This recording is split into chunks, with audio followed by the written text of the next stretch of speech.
함께 읽은 말씀 에베소서 4장 7절부터 16절까지 말씀을 읽고 또 읽어보면 마치 그림처럼 보여주는 하나의 이미지를 발견할 수가 있습니다. 그래서 한 그루의 나무가 세워지고 자라나듯이, 혹은 어린아이가 자라나고 성장하듯이 하나의 생명체가 계속 자라나고 성장하는 그런 그림을 볼 수가 있어요. 바로 이런 구절들에 나타나죠. 12절에 세우려 하심이라, 세운다라는 거죠. 13절에 충만한 데까지 이르니, 계속 세워지고 자라나서 충만하게 완성 상태까지 간다라는 말씀이고, 15절에 자랄지라, 자라난다라는 거죠. 16절에 자라게 하며, 16절에 또 세우느니라. 이런 구절들은 무엇을 말씀하실까요? 예수님을 믿고 다시 태어난 그리스도인은 영적으로 자라간다라는 겁니다. 바로 이 사건입니다. 새로 태어난 그리스도인은 자라간다. 그리고 예수님 믿고 하나님의 사람으로, 백성으로 새로 태어납니다. 중생이라고 말하죠. 새로 태어난. 그 크리스찬은 자라간다는 거예요. 성장한다라는 거죠. 질문이 한 가지 있어요. 크리스찬이, 그리스도인이 자라간다면 그 목표가 무엇일까? 핵심이 무엇일까? 4장 15절에 이렇게 기록되어 있습니다. 그에게까지 자랄지라 그는 머리니 곧 그리스도라. 그렇습니다. 우리가 자라가는 목표는 예수 그리스도이십니다. 그러니까 예수님을 닮아가는 것. 우리 삶의 목표가 무엇입니까? 바로 이것입니다. 예수님을 닮아가는 것. 이것이 우리의 성숙의 목표이고 성장의 목표입니다. 예수님 닮아가는 거예요. 이것은 깨어진 하나님의 형상이 회복되는 것입니다. 하나님께서 인간을 만들 때 어떻게 만드셨습니까? 하나님의 형상대로 하나님을 닮게 만들었습니다. 깨어졌어요. 왜 깨어졌습니까? 죄 때문에. 그런데 예수님 믿고 나면 그때부터 깨어진 하나님의 형상이 회복되기 시작한다라는 거예요. 더 쉽게 말씀드리면 진짜 인간성이 회복된다라는 겁니다. 우리가 이렇게 죄 때문에 부서지고 깨어진 인간 말고 하나님께서 처음 만드실 때의 그 인간은 아름다운 겁니다. 하나님을 찬양하고 사람을 사랑하고 그런 아름다운 인간성, 진짜 인간성을 회복해 간다라는 거예요. 인간다워 간다. 그런 사건이 우리에게서 일어난다라는 거죠. 삶의 목표가 무엇인가? 예수님 닮아가는 것. 많은 것을 가지는 것, 이것이 우리 최종 목표가 아닙니다. 좋은 위치에 가는 것, 이것도 우리의 최종 마지막 목표는 아닙니다. 예수님을 닮아가는 것. 삶의 작은 부분에서까지도 주님의 모습을 닮아가는 것, 이것은요, 상황이 힘들다고 포기해서는 안 됩니다. 아무리 세월이 흘러가도 이제는 다 되었다고 멈추어서도 안 됩니다. 서로 우리가 함께 응원하며 함께 달려갈 한 가지, 주님을 닮아가는 것. 오늘 중요한 질문이 있어요. 영적으로 자라나기 위하여 무엇을 해야 하는가라는 거예요. 어떻게 하면 우리가 예수님을 더 닮아갈 수 있을까? 오늘 메시지의 핵심입니다. 오늘 읽은 말씀을 쭉 읽어보면 성숙한 그리스도인이 되기 위하여 구체적으로 무엇을 할 것인가에 대해서 오늘 세 가지가 기록되어 있어요. 첫 번째는 말씀 사역자를 통하여 양육을 받다라는 거예요.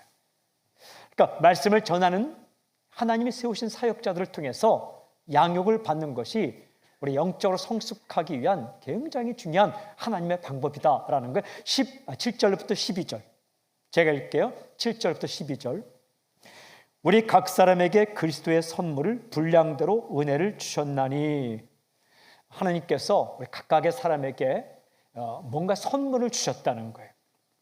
그러므로 이르기를 그가 위로 올라가실 때에 사로잡혔던 자들을 사로잡으시고 사람들에게 선물을 주셨다 하셨도다. 그러니까 예수님께서 위로 올라가실, 즉 승천하실 때에 이 땅에 살아가는 사람들에게, 우리들에게 각각 선물을 주셨다. 땅 아래 낮은 곳을 내리셨던 것이 아니면 무엇이냐? 내리셨던 그가 곧 모든 하늘 위로 오르신 자니 이는 만물을 충만하게 하려 하심이라. 그러니까 예수님께 이 땅에 내려오셨다는 것입니다. 크리스마스. 올라가셨다는 겁니다. 승천. 그러니까 올라가실 때에 사람들에게 선물을 각자에게 다 주셨다. 은사죠. 각자가 맡은 은사 선물을 주셨다. 그런데 왜 예수님께 승천하셨는가? 우리들에게 충만하게 우리를 완성하기 위해서 그 충만하게 되고 완성되게 되는 것이 무엇이냐? 예수님 닮아가는 거죠. 그런데 그 가운데 각각이 선물을 받았는데 그 가운데 이런 선물을 받은 사람이 있다는 거예요. 잘 보십시오. 그가 어떤 사람은 사도로, 어떤 사람은 선지자로, 어떤 사람은 복음 전하는 자로, 어떤 사람은 목사와 교사로 삼으셨으니 예수님께서 이 땅에 오셨어요. 승천하셨습니다. 그때 사람들에게 각각 다른 선물을 주셨는데, 은사를 주셨는데 여러 사람이 받은 은사 가운데 이런 종류의 선물을 받은 사람이 있다는 거예요. 사도, 예언자, 복음 전하는 자, 목사와 교사. 공통점이 뭡니까? 말씀을 전하는 사람입니다. 여러 가지 은사가 있지만 그 중에는 말씀을 전하는 은사를 받은 사람들이 있다. 이 사람들을 세워줬다. 그런데 보세요. 이는 왜냐하면 성도를 온전하게 하여 봉사 일을 하게 하며 그리스도의 몸을 세우려 하심이라. 왜 이런 선물을 받은 사람을 교회에 주셨을까? 그것은 성도를 온전하게 하며 성도를 온전하게 만든다. 온전하게 된다는 게 뭐예요? 예수님 닮아가는 것입니다. 그러니까 성도들이 예수님을 닮아가게 하기 위해서 예수님께 승천하실 때 각자에게 선물을 주시다가 어느 일군의 무리들에게는 사도와 선지자와 복음 전하는 자와 목사와 교사에게 말씀을 선포하는 은사를 주셨는데 이 사역을 통해서 성도가 온전하게 된다. 예수님을 닮아가게 된다라는 거죠. 이 읽은 내용을 조금 쉽게 요약하여 번역하면 이렇습니다.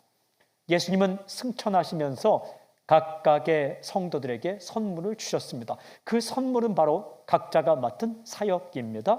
그 중에 말씀을 맡은 사역자들이 있습니다. 그들은 자신이 맡은 사역을 통하여 성도들이 그리스도를 닮은 사람으로 자라가게 합니다.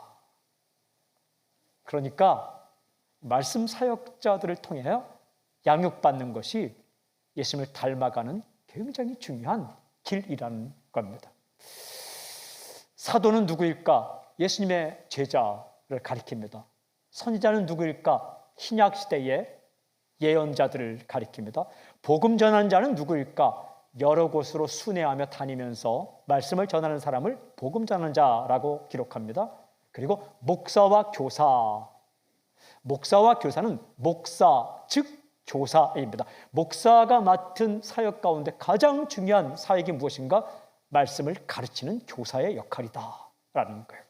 이런 사람들을 어떻게 세우셨다. 11절에 보면 이렇게 되어 있습니다. 그가 삼으셨으니 그가 이런 사람들을 삼았다. 그런데 원문의 의미를 정확하게 번역하면 이런 뜻입니다. 그가 주셨습니다. 승천하시면서 주님께서 각각에게 선물을 주시다가 어느 일군의 무리는 말씀 전하는 이 사명을 주셔서 이 사람들을 교회에게 선물로 주셨습니다. 그러니까 말씀을 전하는 사역자들은 교회에게 주신 예수님의 선물이다라는 거예요. 근데 이들이 무슨 일을 합니까?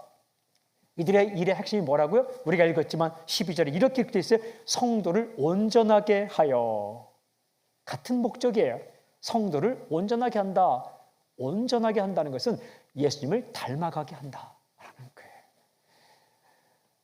성도님들이 예수님을 닮아서 성숙하게 되면 어떤 사건이 일어날까요? 정확하게 기록되어 있습니다. 봉사의 일을 하게 하며 그리스도의 몸을 세우려 하심이라. 그러니까 예수님께서 일군의 사람들을 말씀 전하는 사람으로 세웠어요. 이 사람들을 교회 선물로 주었습니다. 이들은 말씀을 전합니다. 말씀을 전하면 성도님들이 예수님을 닮아가게 된다는 거죠. 예수님을 닮게 되면 어떤 사건이 일어납니까? 여기 봉사의 일을 하게 된다. 성도님이 양육을 받고 봉사의 일을 한다. 봉사의 일이 뭡니까? 예수님이 하고 싶은 일을 한다는 거예요. 예수님이 하시고 싶은 일이 무엇입니까? 사람을 살리는 일, 사람을 세우는 일, 그 일을 성도들이 하게 된다. 그리고 그리스도의 몸을 세우려. 그리스도의 몸이 무엇입니까? 성도죠. 또 다른 성도를 일으키고 살리고 세우게 된다. 그렇게 해서 세대에서 세대로 이어져 가는 거예요. 1세대가 하나님이 세우신 사역자들을 통해서 말씀을 받고 양육을 받으면 그 1세대가 다음 세대를 또 세우고 그 세대가 다음 세대를 세우면서 하나님의 나라가 세워져 간다. 주님의 꿈이 이루어져 간다라고 말씀하십니다. 한 사람 한 사람이 세워지는데 하나님께서는 말씀 맡은 사역자들을 사용하신다. 그러고 보니까 이 말씀, 이 설교 원고를 쭉 써놓고 읽고 또 준비하는데 이 주마등처럼 제가 처음 예수님 믿고 이렇게 지나온 시간들이 쭉 흘러가는 거예요. 제가 말씀을 듣고 배우고 굉장히 빠른 속도는 아니지만 아주 조금씩 주님이 어떤 분이고 주님을 닮아가는데 정말 큰 역할을 해주신 분들이 말씀 사역자들이더라고요. 처음 가서 만난 말씀 사역자는 그 교회를 개척한 전도사님이셨어요. 목사님 안수를 받기 전 전도사님, 서울 영락교회에서 전임 전도사님을 하시다가 저희 고향 땅으로 오셔서 교회를 개척하셨고 그 개척교회 제가 다니게 되었거든요. 그분을 통해 매 주일 말씀을 듣게 되었어요. 그분은 인격이 참 좋으신 분이셨어요. 그리고 그분의 특징은 고무신을 신고 다녔어요. 흰색 고무신, 그 당시에. 저도 정말 그 모습이 좋아서 저도 흰색 고무신을 신고 다녔습니다. 그러니까 그분을 통해 말씀 양육을 받게 되었습니다. 그리고 주일날 예배 전에 가면 20분, 30분 동안 예배 시작 전에 말씀을 가르쳐 주는 분이 계셨는데 그분은 집사님이셨어요. 집사님께서 성경 공부를 예배 전에 해주셨어요. 그분을 통해 하나님을 알아가게 된 거죠. 또 고등부에 나가게 되었는데 교육 전도사님께서 우리를 토요일마다 또 주일마다 가르쳐 주셨습니다. 고등부가 변변히 없었기 때문에 개척교회이기 때문에 토요일 오후마다 모여서 성경 공부를 하였습니다. 칠판에 그림을 그려가면서 하나님의 나라와 예수님과 이 주님의 뜻에 대해서 우리에게 가르치는데 지금도 아주 확실하게 남아있는 것들이 있어요. 그때 칠판에 그렸던 그림들, 그리고 성경 퀴즈 하면서 우리가 배웠던 것들, 그런 것들이 저에게 남아있어요. 또 고등부에 갔는데 고등부 선생님 가운데 한국 대학생 선교회 이 CC 다니는 선교회 선생님이 계셔서 그분을 통해 큐티를 처음 또 배우게 되었습니다. 그렇게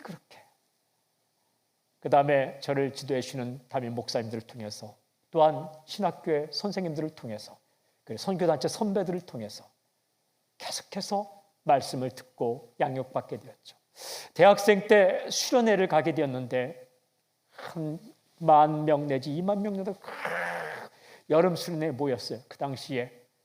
그런데 그때 말씀을 선포하신 분이 고 김준곤 목사님이셨어요. 한국 대학생 선교회를 이렇게 담당하신 그분이 불을 다 끄고 성경을 다 거의 외우다시피 로마서 말씀을 1장부터 16장까지 이 청춘 끓는 마음에 이렇게 설교해 주셨어요. 그러면서 그 말씀을 들으면서 민족의 복음화에 대해서 이렇게 꿈을 꾸고 그랬습니다. 그렇게 한 작은 소년이 이렇게 말씀을 배우고 또 말씀대로 살려고 애쓰고 주님을 닮아 가려고 하고 그러다가 가슴에 큰 뜻을 붓고 또 신학교를 저도 가게 되었고 그리고 말씀을 또 누군가를 가르치는 사람이 된 거죠. 여러분 혼자 양육을 받는 것 굉장히 중요해요. 아주 중요해요. 그러나 이 기독교 역사상 하나님이 쓰시는 정말 아름다운 방법 중에 하나가 선물로 주신 말씀 사역자들을 통해서 말씀을 듣고 그 말씀을 받아 먹으면서 자라가게 하는 것, 그것이 하나님께서 지금까지 쓰시는 방법 가운데 정말 보편적이고 일반적이고 가장 확실하고 효과 있는 그런 양육 방법이라는 겁니다. 곁길로 가지 않도록 좋은 길잡이 역할을 하는 말씀 사역자들을 통해서 양육받는 것 아주 중요합니다. 말씀을 맡은 사역자들이 있습니까? 순장님 혹은 가정예배에서 말씀을 선포하는 사람들, 이 교회 학교 선생님 혹은 사역자들이 있습니까? 혹은 안식년을 맞춰서 오늘 이 예배에 참석하는 말씀 사역자가 있습니까? 죽을 힘을 다해 최선을 다해 말씀을 연구하고 말씀을 전하십시오. 또한 말씀을 배우는 사람들은 말씀을 전하는 사람들을 위해 기도하십시오. 올바르게 깨닫고 바르게 전할 수 있도록 늘 기도하십시오. 그리고 말씀 사역자를 통해서 양육을 받으십시오. 멀리 있는 사역자가 아니라 하나님께서 공동체 안에서 선물로 주신 그런 사역자를 통해서 말씀을 배우십시오. 굉장히 중요한 영적 성장의 길입니다. 시간을 내십시오. 기회를 만드십시오. 할 일도 많고 하고 싶은 일도 많고 해야 할 일도 많고 그런 우리 시대를 살아가지만 모든 제약 조건을 뛰어넘어서 말씀을 배우고 말씀 앞에 내 삶을 노출시킬 수 있는 그런 시간과 기회를 만드십시오. 그럴 때 우리는 주님의 생각을 알게 되고 주님의 꿈을 알게 되며 주님의 계획과 주님의 방법을 알게 되면서 조금씩 나무가 성장하듯 한 어린아이가 성장해 가듯 우리가 주님을 닮아가게 되는 겁니다. 주님께서 쓰시는 중요한 두 번째 방법이 있어요. 세상 풍조에 흔들리지 않고 참된 것을 선택하다라는 거예요. 이게 배우는 것도 중요하지만 배운 대로 살아가는 게 굉장히 중요한 성장 방법입니다. 실천하는 것만큼 잘하게 되어 있어요. 수영을 이론으로 배워도 물속에 들어가야 수영을 배웁니다. 책으로 연애를 배우면 실패할 가능성이 많아요. 이론으로 수영을 아무리 배워도 물속에 뛰어 들어가서 한 번 발차기를 하고 팔을 저어야 수영을 몸으로 배우게 되는 것입니다. 말씀을 우리가 배우고 읽어도 삶의 현장에서 말씀을 선택하며 살아갈 때 그때마다 우리에게 진정한 성장이 일어나는 거죠. 여러분 13절부터 15절 이렇게 말씀하세요. 제가 이렇게 우리가 다 하나님의 아들을 믿는 것과 아는 일에 하나가 되어 온전한 사람을 이루어 그리스도의 장성한 분량이 충만한 데까지 이르리니 우리가 다 이렇게 예수님을 닮아가서 아주 장성한 분량까지 이르게 될 것이다. 그런데 우리가 이제부터 어린아이가 되지 아니하여 우리가 이제부터 어린아이가 되지 말자. 어린아이는 어떻습니까? 사람의 속임수와 간사한 유혹에 빠져 온갖 교훈의 풍조에 밀려 요동하지 않게 하려 함이라. 어린아이들은 잘 흔들린다는 거예요. 속는다는 겁니다. 그런데 우리는 오직 사랑 안에서 참된 것을 하여 진짜를 삶의 현장에서 해서 범사에 그에게까지 자랄지라 그는 머리니 곧 그리스도라 이렇게 되어 있어요. 오늘 말씀 보면 대조되는 두 가지 단어가 나옵니다. 하나는 온전한 사람, 하나는 어린아이. 온전한 사람은 성숙한 그리스도인을 말합니다. 예수님을 많이 닮은 사람. 삶에 변화가 많이 일어난 사람. 온전한 그리스도인. 어린아이는 아직 미성숙한 그리스도인. 예수님 믿긴 믿었는데 삶의 많은 부분에서 자기 멋대로 살아가는 사람.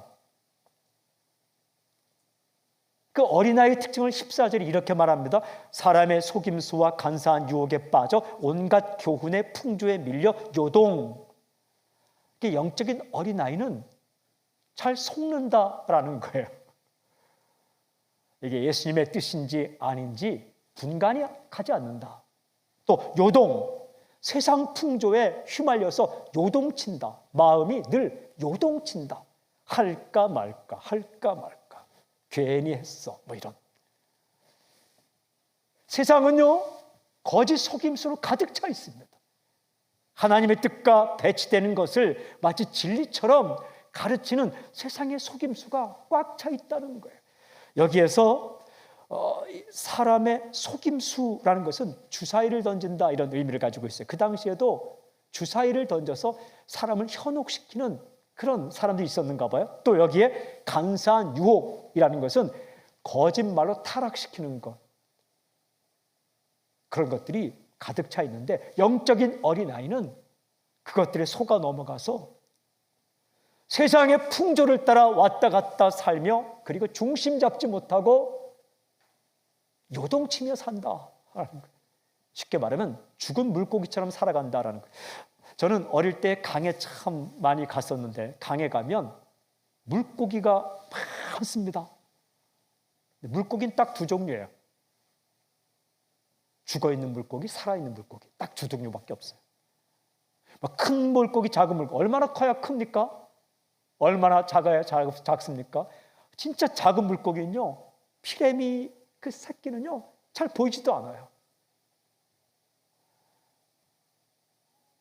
큰 물고기는 얼마나 큽니까? 모양새가 얼마나 다릅니까? 모래무지, 꺽지, 빠가사리, 쏘가리, 별 물고기 다 있어요. 그 강에 있는 물고기죠. 바다로 나가면 광어, 도다리, 삼치, 새치, 엄청나게 많죠. 딱 두 종류, 딱 두 종류. 그래서 죽어있는 물고기, 살아있는 물고기. 살아있는 물고기와 죽어있는 물고기의 특징이 뭡니까? 죽어있는 물고기는 물결 치는 대로 흘러갑니다. 물결 치는 대로 흘러갑니다. 살아있는 물고기는 물결을 거슬러 올라갑니다. 아무리 작은 물고기도 살아있는 물고기는요, 물결을 거슬러서 올라갑니다. 아무리 커도, 아무리 거대해도, 아무리 대단해 보여도 죽어있는 물고기는 물결 흘러가는 대로 흘러가고 치는 대로 칩니다. 영적으로 성숙한 크리스찬은, 누가 진정 영적으로 성숙한 크리스찬, 누가 예수님을 닮은 사람이냐? 세상 요동치는 대로 세상의 풍조를 따라 살지 않고 진리를 따라, 오늘 말씀 이렇게 했어요. 참된 것을 하여, 15절에 참된 것을 하여 뭡니까? 진리를 선택한다. 저는 선포하고 축복합니다. 당신에게 거짓과 진리를 분별할 수 있는 진정한 분별력이 있기를 주님을 선포합니다. 그리고 그 분별이 되었으면 진리를 실천할 수 있는 영적 결단력이 있기를 주님을 선포합니다. 그런데 이것이 언제 생기는가? 하루아침에 생기지 않고 우리가 갈등을 겪어요. 갈등. 이렇게 할 것인가? 저렇게 할 것인가? 말씀을 따라 살 것이냐? 아니면 세상의 그냥 법칙을 따라 살 것이냐? 고민과 갈등이 될 때에 진리를 한 번 선택하면 한 번 선택한 것만큼 성장이 일어난다는 거예요. 살다 보면 우리가 갈등이 있어요. 왜 갈등이 있습니까? 우리 안에 예수님이 계시기 때문에 갈등이 있는 거예요. 예수님이 계시지 않으면 세상 속에 세상 법대로 살아가면 됩니다. 옛날 그냥 법대로 살아가면 돼. 근데 예수님이 내 마음에 오신 이후로부터는 예수님께서 주시는 뜻이 있거든요. 그러니까 세상 법과 예수님의 법 가운데 갈등이 있는 거예요. 정말 주님을 제대로 따르며 살기를 원하는 사람은 더 큰 갈등이 있어요. 로마서 7장 읽으면 사도 바울이 이렇게 고백하잖아요. 오라, 나는 곤고한 사람이로다. 이 사망의 몸에서 누가 나를 건져내랴. 사도 바울의 고백이에요. 한 법으로는 주님의 뜻을 따르려, 한 법으로는 세상의 법을, 죄를 따라가려 하는 이 나를 누가 건져낼 것인가. 사도 바울이 왜 갈등했어요? 주님 따라 살기를 원하는데 세상이 나를 끌고 가지 하니까 이 둘 사이에서 고민이 된다는 거예요. 하나님의 법과 세상의 법 사이에서 고민이 된다는 거예요. 생명의 법과 죽음의 법 사이에서 고민이 된다는 겁니다. 의의 법과 죄의 법 사이에서 갈등이 된다는 거예요.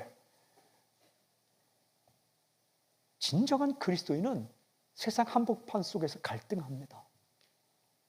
그런데 그때 세상의 풍조를 따라가지 않고 죽은 물고기처럼 살지 않고 진리, 참된 것을 선택하면 선택한 것만큼, 실천한 것만큼 우리 가운데 성장이 일어나요. 성숙이 일어나요. 주님을 닮아가 주의 마음을 알게 됩니다. 그런데 이 정말 세상의 가르침과 주님의 가르침을 구분하는 하나의 원리가 무엇일까? 커다란 하나의 원리가 무엇일까? 오늘 말씀을 잘 읽어보면 참된 것을 하여, 혹은 세상 풍조에 밀리지 않고 참된 것을 하여, 참된 것을 하여, 바로 앞에 어떤 구절이, 이런 구절이 있어요. 오직 사랑 안에서, 오직 사랑 안에서, 오직 사랑 안에서. 사랑이 우리가 세상을 따라가지 않고 주님을 따라가게 하는 하나의 중요한 커다란 원리와 같다. 요한복음 13장 34, 35절 이렇게 말씀하셨어요. 새 계명을 너희에게 주노니 서로 사랑하라. 내가 너희를 사랑하는 것 같이 너희도 서로 사랑하라. 너희가 서로 사랑하면 이로써 모든 사람이 너희가 내 제자인 줄 알리라. 사람 대할 때에 세상에서 주는 법들이 있어요. 약점 잡히면 안 된다. 절대 약점 잡히면 안 돼. 그리고 내가 실수하더라도 절대 실수를 드러내면 안 돼. 네 약점 잡히거나 실수했다고 드러내는 순간 너는 무시를 당할 거야. 이게 세상의 풍조예요. 하나님의 법은 뭡니까? 잘못된 것을 실수로 인정해. 좀 낮은 자리로 내려가. 그래도 내가 무시당하지 않을 거야. 이게 참된 진리예요. 둘 사이에 갈등을 해요. 네, 참된 것을 선택하는 커다란 원리가 사랑이에요. 사랑은 무엇입니까? 사랑은 섬기는 거예요.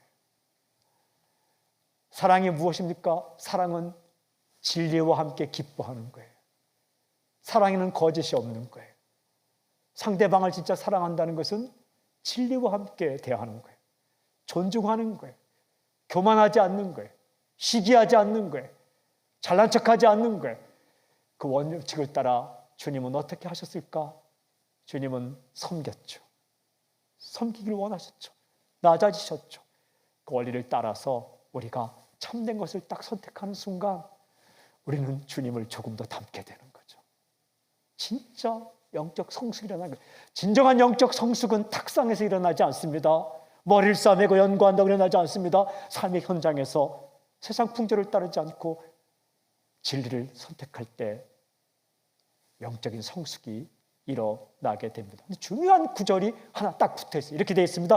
범사에 그에게까지 잘할지라. 범사에라고 해서 타판타라는 거예요. 이건 뭐냐? 모든 일에, 모든 상황에, 모든 순간에라는 거예요. 특별히 이 말은 무슨 뜻입니까? 아주 작은 일에서조차, 아주 작은 일에서조차 주님을 닮아가라 라는 거예요. 인생의 순간에 결혼식을 하거나 혹은 입학식을 하거나 아니면 중학교, 고등학교, 대학교 시험을 보거나 아니면 군대를 가거나 아니면 사업을 시작하거나 중대한 순간에서뿐만 아니라 매일매일 매 순간 살아갈 때에 모든 순간에 타판타 모든 순간에 범사에 우린 요동칠 수 있다는 거예요. 우리는 갈등할 수 있다는 겁니다. 그때에 주님께서 원하는 길을 선택하면 우리 안에 진정한 성숙이 일어난다. 많이 가진 것이 우리의 진정한 삶의 목표가 아니라고 말씀드렸습니다. 좋은 위치에 서는 것이 우리의 진정한 최종 삶의 목표가 아니라고 말씀드렸습니다. 작은 부분, 삶의 작은 부분일지라도 예수님을 닮아가는 것, 그것이 삶의 목표라면 우리가 삶의 순간순간 참된 것을 선택하며 살아가면 영적 성숙이 일어난다 하는 거예요. 사랑하는 여러분, 용기 있게 담대하게 주님께서 원하시는 길을 판단하고 알고 선택하는 당신의 삶이 되길 저는 선포합니다. 마지막 세 번째가 굉장히 중요한데, 세 번째는 공동체 안에서 서로 사귐을 가지다. 이 공동체 안에 서로 사귐을 가르치는 것이 양육의 굉장히 중요한 방법이다. 마지막 16절, 우리 함께 읽을까요? 16절은 함께 시작. 그에게서 온몸이 각 마디를 통하여 도움을 받음으로 연결되고 결합되어 각 지체의 분량대로 역사하여 그 몸을 자라게 하며 사랑 안에서 스스로 세우느니라. 이 구절 속에 굉장히 중요한 구절이 있어요. 연결되고 결합되어. 이게 연결되고 결합되어야 된다. 연결은 서로 연락한다. 메시지를 주고받는다. 이 몸이라는 게 서로 연결되어 있다는 겁니다. 손에서 일어난 일을 뇌가 알 수 있도록 연락을 한다는 연락. 제가 지금 이렇게 서 있는데요, 제 몸 안에서 굉장히 바쁘게 왔다 갔다 하는 연락병들이 이 안에 있다는 거예요. 눈과 손이 지금 연결되어 있다는 겁니다. 그리고 결합된다는 것은 서로 합해진다, 힘을 합친다라는 거예요. 쉽게 말하면 몸의 지체들이 서로 연결되어 있고 상호작용해서 몸이 제 기능을 발휘한다, 자라간다라는 거예요. 무슨 말입니까? 크리스천은 서로 연결되어 있다. 나는 그냥 다른 그리스도인과 교제 안 하고 살 거야.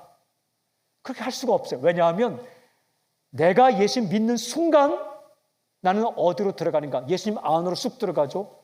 예수님 안으로 쑥 들어가면 거기에 수없이 많은 크리스천이 거기 있다는 거예요. 그러니까 그리스도인이 되는 순간 공동체 안으로 들어가게 돼 있어요. 예수님을 믿으면 예수님 안으로 들어가. 예수님 안에 전 세계의 교회가 다 들어가 있는 거예요. 선교단체도 그 안에 들어가 있는 거예요. 모든 교파가 그 안에 다 들어가 있는 거예요. 모든 로컬 처치, 지역교회가 그 예수님 안에 다 들어가 있는 거예요. 그래서 우리가 예수님 믿는 순간 우리는 그 공동체 안으로 쑥 들어가는 거예요. 그 공동체 안에서 때로는 힘들고 때로는 좀 버겁기도 하고 때로는 참 예수님 믿는 성격 다양한 사람들 때문에 힘들고 어렵고 그런 일도 겪고 좋은 일도 겪고 그러면서 내 모난 성품이 깎이고 내 모자란 부분이 채워지면서 우리가 성장하게 되는 거죠. 나와 다른 사람을 만나면 어떤 일이 일어날까요? 먼저는 불편하죠. 매력과 불편함은 항상 같이 와요. 나와 다른 사람 만나면 매력을 느껴요. 근데 나와 다른 사람 만나면 불편해요. 그죠? 처음에는 불편한 게 매력이에요. 살다 보면 불편한 게 불편한 거예요. 이게 항상 같이 와요. 근데 그러면서 어떤 일이 일어날까요? 내가 성숙해지는 거예요. 사람은 진짜 언제 성숙해지냐면 꼭 자기 닮은 자식을 낳아봐야 성숙해지는 거예요.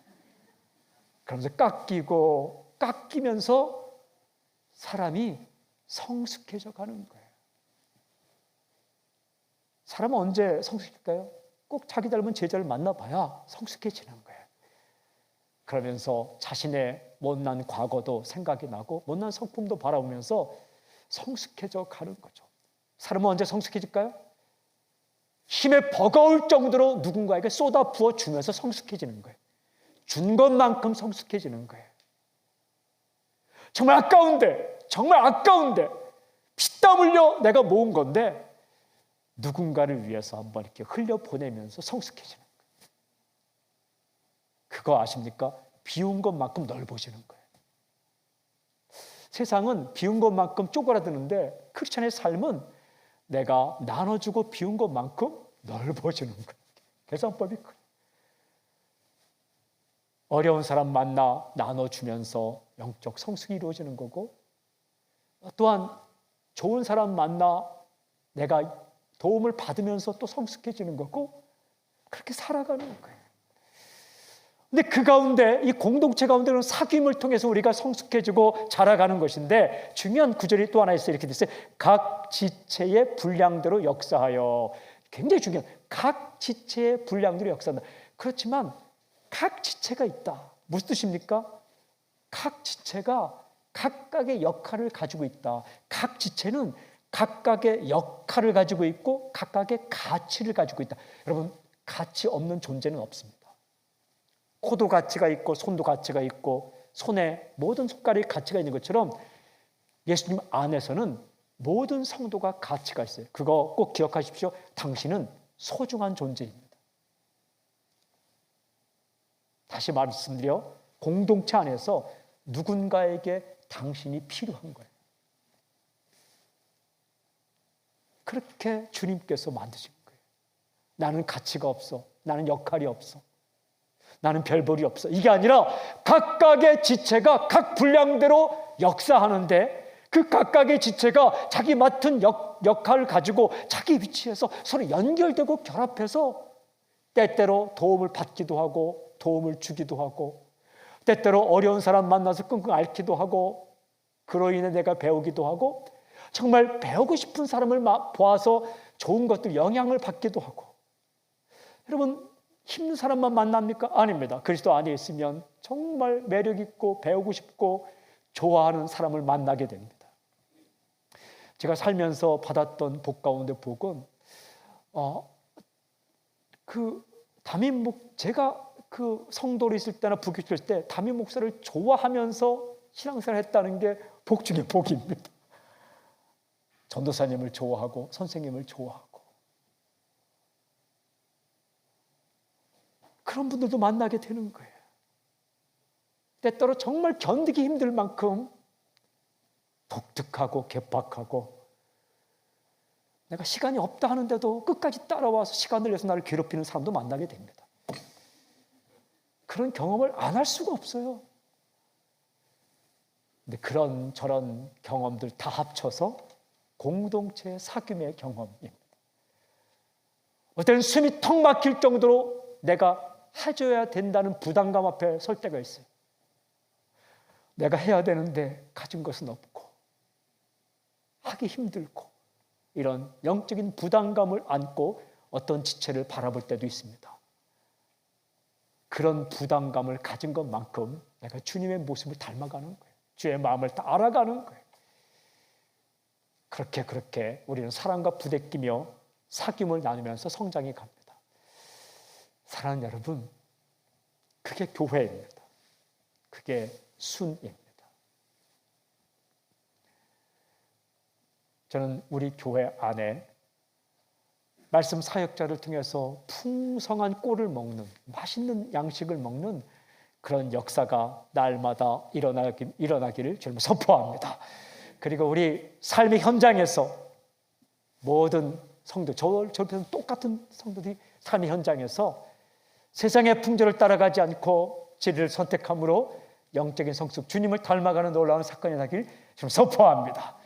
그리고 주님께서 이 험한 세상에서 함께 살도록 모이게 한 우리 사랑하는 교회 식구들, 순식구들, 가족들, 그렇게 맺어진 우리, 또한 우리 교회와 다른 교회 사이에, 우리 교회와 선교단체 사이에, 이민족의 교회와 다른 민족의 교회 사이에 놀라운 사귐, 연락과 결합이 일어나서 함께 스크럼을 짜고 함께 어깨동무하고 힘들어도 포기하지 않고 어려워도 낙심하지 않고 예수 깃발을 내리지 않고 평생토록 주님을 닮고 또 닮고 삶의 한 절이라도 주님의 마음을 알고 큰 일뿐만 아니라 작은 순간순간 주님 닮은 제자로 살아가는 그런 끊임없는 변화.